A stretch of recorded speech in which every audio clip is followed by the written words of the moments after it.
He's done a lot. I mean, a lot for the battalion as the S1. And this battalion is very unique because even though we have the brigade S1, this battalion S1 kind of dabs into that area and covers down where needed. So first off, I would like to thank you as the Battalion Excel, and of course, the Battalion Commander and Sergeant Major. Just thank you for that piece right there. So the second piece is, just when I was coming up to the battalion, trying to find help, getting established, and that was another plug for me, at least, once I got up here, as far as personnel actions, talking back and forth with the divisions, things that, and just to get myself on board, as well as Major Reardon. So we was both in the same boat, trying to get up here and get established and get things started. Now, for actual actions and awards, I haven't been around any other S1 that spends the time in the office like Captain Gaston does. All right. On the weekends, my normal routine is, I'll go home since I have my family on the weekend and come back up Sunday night. And I can see all the hard work that Captain Gaston and his team has done because every time once I get in, about 10 or 11 at night, Sunday night, I have a little stack of, actions on my door. And so I'm like, yep, they're working this weekend. And I go ahead and knock them out and then send it forward. But again, all the hard work, all the things that you've done for the battalion, on behalf of the Colonel and Sergeant Major, I want to say thank you.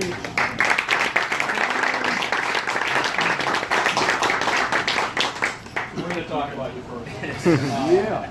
All right. So we're going to bring up all the farewells here in a minute, but I know we're doing this a little in reverse, probably kind of set up. It's a little odd, but I want to talk about James because there are very few people you meet as a captain that you can honestly say and look at my performance and passion that you could see being a general officer one day. I have never said that about any other captain that I've worked with in 20 years. And the reason why I say that about him is because he fully, completely dedicates himself to every single soldier that he comes in interaction. And I mean that.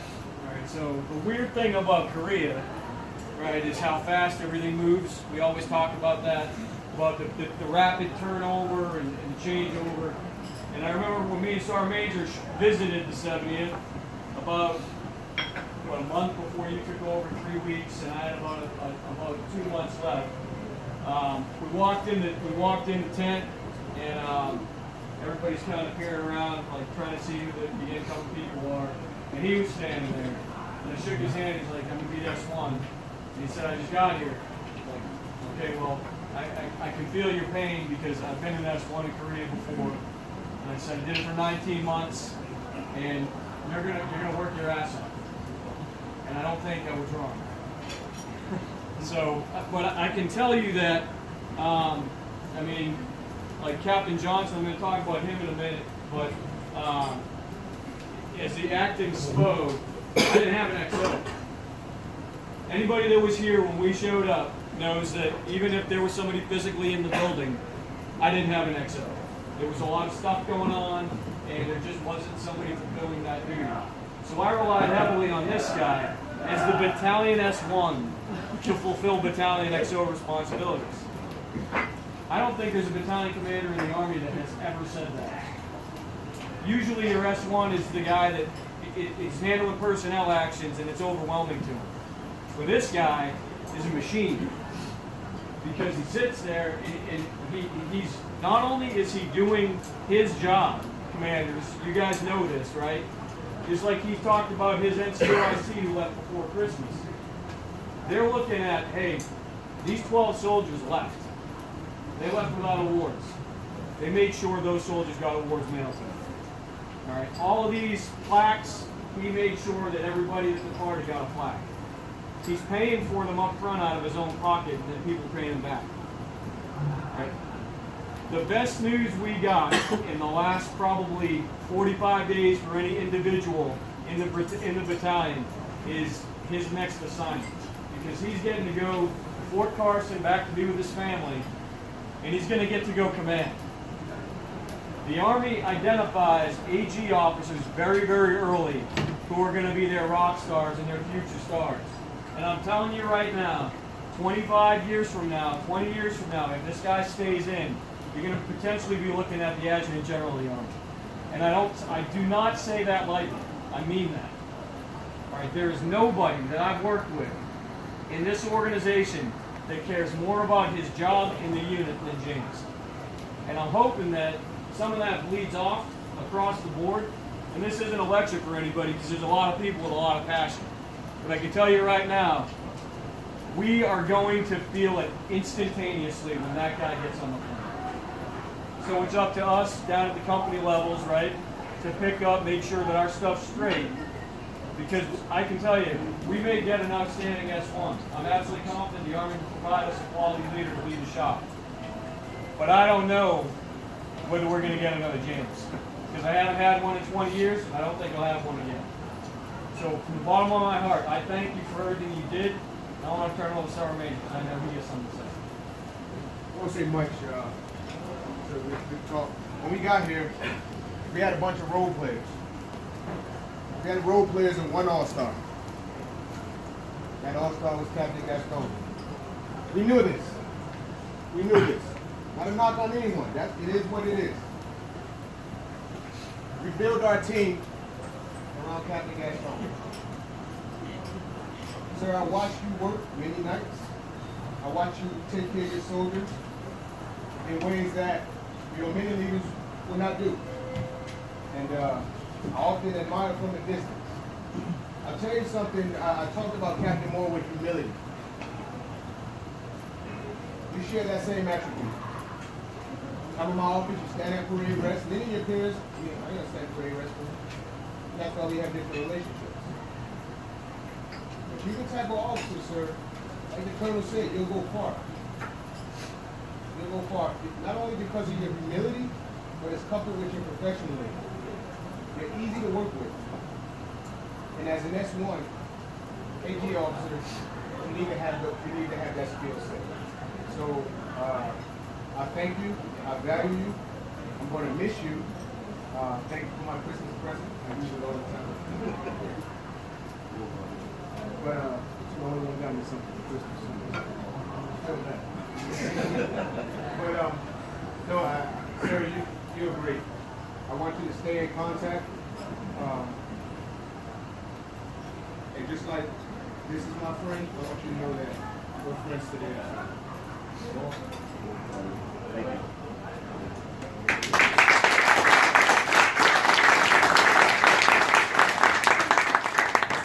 So it's a little out of sorts, but we did get you something. This was, I want you to wear this next year. And the Patriots finally can beat the Chiefs. That's awesome. So for those who don't know, even though I'm a true Texan, I'm a Kansas City Chiefs fan because my dad was in the military. I'm following his footsteps, even though he didn't agree with me. But we wasn't fortunate enough to be in the States as often. So we was in Panama Canal, Puerto Rico, Germany. So the first team when I was an athlete I fell in love with, that was Kansas City Chiefs. So that's why. I appreciate it. Thank you, sir. This is not the youth.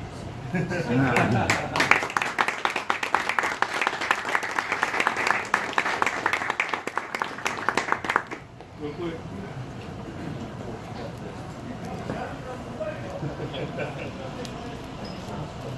Yeah. Smile. Thank you again, sir. Oh wow. I don't know what to say. Kind words. I can't ask for a better battalion command team. What a lot of y'all don't know, if you select maybe the commanders, Major Reardon, Major Reese, these two do so much that y'all don't see. A lot of people, may think that they're not looking out for you, but this command team is one of the best command teams that you can actually have. They look out for each and every one of you and your soldiers. and they're doing the right thing, getting after the battalion. And it's a huge difference. And y'all may not see that, but I'm one of the few here with the other ones, farewell, Ed, John, Chad. When we first got here, y'all seen the difference, how the morale was down, everybody was struggling. And Sergeant Major came in and talked to me, and it was game time, game on. It was time to step up. What I always tell my soldiers, I had a soldier come and tell me when I first got here, "Sir, do you really think you can make a difference? You're just a captain." And I told this PFC, leadership is not a rank, believe it or not. Leadership is a choice. That is leadership. We can all wear sergeant first class, master sergeant, first sergeant, lieutenant, captain. But what does that mean? Are you doing the work of one? Are you actually take care of soldiers? And when I came here, I was supposed to be the S3 and Daegu. I was excited, do some fishing, but the shop was messed up, and the deputy G1 called me and said, "Hey, the shop is messed up." They made some calls, contacted my last leadership, and said, "Hey, you're good at cleaning up shops, so guess what you're gonna do?" Even after I've done it for 27 months, so I'm like 40 months KD, believe it or not now. And I was kicking and screaming, but then when I got here, I realized that, and I remember that quote, leadership.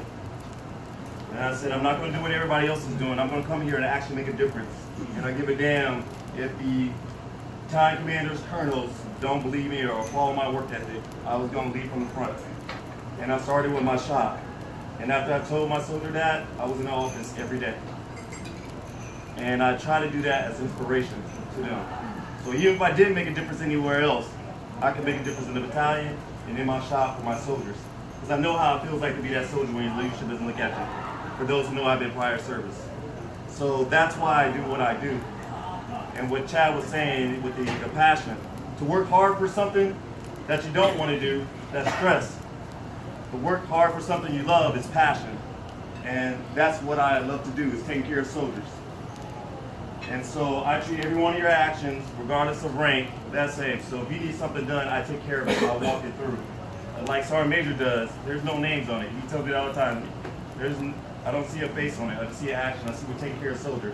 What Colonel Donahue says, we do what we do, and we do it well because there's soldiers that's on that field. So with that being said, once again, thank you, sir. Thank you, Sergeant Major. Thank you, XO. I appreciate Major Reese, everything you've done. Your guidance. Major Reese, learned a lot from you. You came in here, got the SPO rolling. SPO Nation, I love you guys. Y'all the heartbeat. From the officers to the NCOs, man, I love you guys. I'll work with y'all any day. Fellow staff, I know how it is. Meetings all the day. We get to work 1,500, but we still get it done. I love all of y'all too, y'all hard workers. We have a great team. Continue to do what you're doing, and we'll continue to be successful. I truly believe in that. The company command teams, man, bumpy roads that time. Bumpy roads. Me and Travis got into it the other day. And it's honestly, and it happens. But like Travis says, you know, I agree with him, and First Sergeant Frazier, we're a family. And we're going to have that. But we got it in a heated discussion, honestly. And you know what? The next day, he needed something from me, and I took care of it. And he asked for something, I took care of it, right? No qualms, no hurt feelings, nothing. You got no time to be soft, so just be taken care of. It is what it is. Major Reese smiling because he was there when he witnessed it. HHB, you got momentum now. Keep it going. We need y'all on the team. You're a part of this team. Stay with the family. 579. We always make fun of you being 30-man company. Size of a platoon, but you're just as important, just as valuable. I appreciate you guys always giving me assistance in my shop. You're a part of the family too. So if I missed anybody, I know I got some brigade counterparts that are not here. Like I said, we're all one team, one family.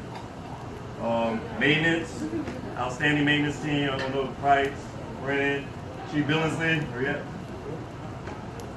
Just thank you. I really appreciate it. Thank you from the bottom of my heart. It's weird. I don't believe that I'm actually leaving. Probably I won't believe it probably until I'm on that plane. But it's time for me to get back. Time to get ready to take over our HR company. All my platoons deploy. I'm pretty sure one will be coming over here doing a theater gateway open. So I need to move on, take care of my future soldiers, get them ready to do our mission, and get back to my family. See somebody reporting that. Pretty sure it's gonna be on Facebook or something. So to my son, I miss you. I love you. Just because you grew 4 inches and you like my height, you play ball, don't mean nothing. My wife, I love you dearly. Thank you for the support, for all the care packages that you sent. I know it was rough for you. It was worth you being a chief of nursing there at the hospital. But I'm coming home. I will see you soon, baby. Love you. Thank you. Thank you all.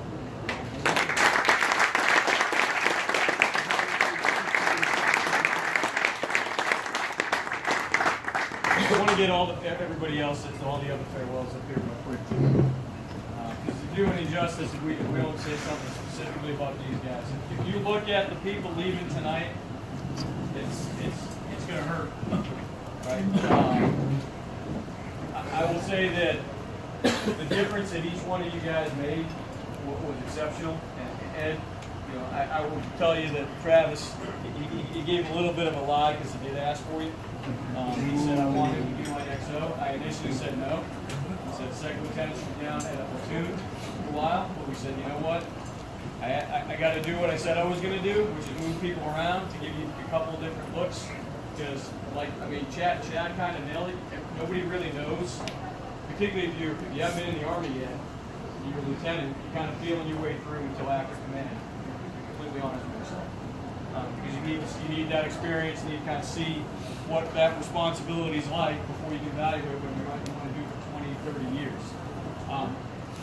You're an extremely smart guy. You've made a huge difference. I know he's going to miss you. He's excited to have the new XO, but you know the difference that you made in the HSC was exceptional. John, we talked about you getting your promotion, and I will tell you that everything everybody says consistently.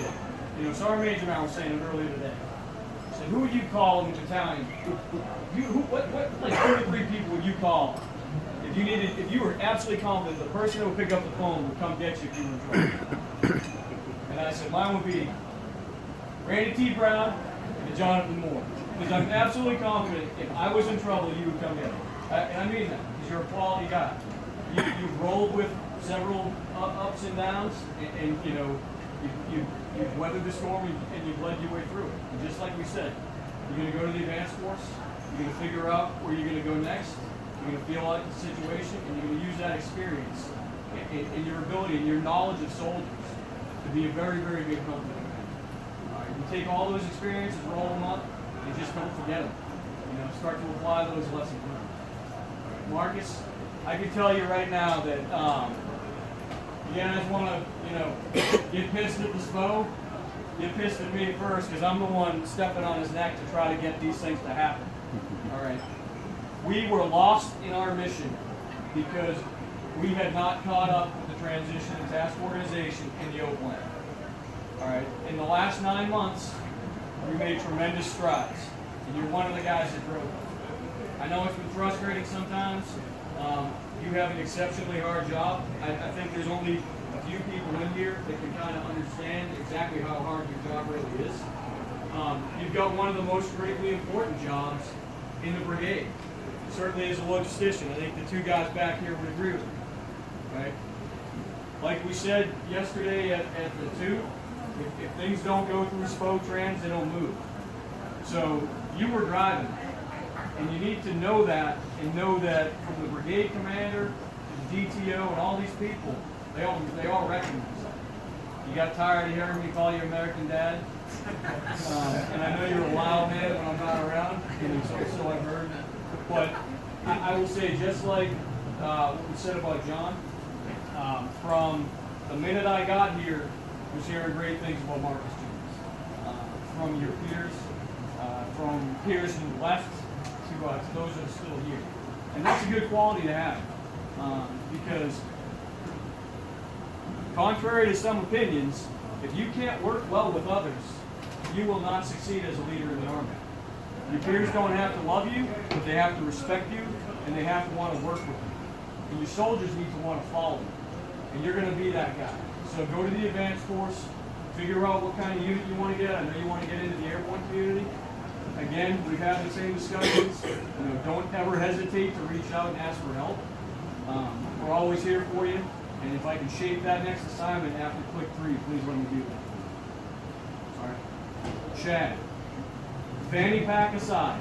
I'm going to try to ignore that's there right now. It's probably filled with dip. But I will tell you that I was awe-inspired by what Johnson brought to the table when I first got him. I looked at a SPO who was very good, who was on his way out and was trying to transition, major level field grade, almost 20 plus years of experience, knowledge, down to a so-called baby captain, freshly promoted, and this guy was going to carry the torch forward if we had to fight the war. I was like, holy shit. I mean, that was a reaction. But from the first exercise, first CPX, watching you brief the rock drill, I was like, all right, at least he knows the plan.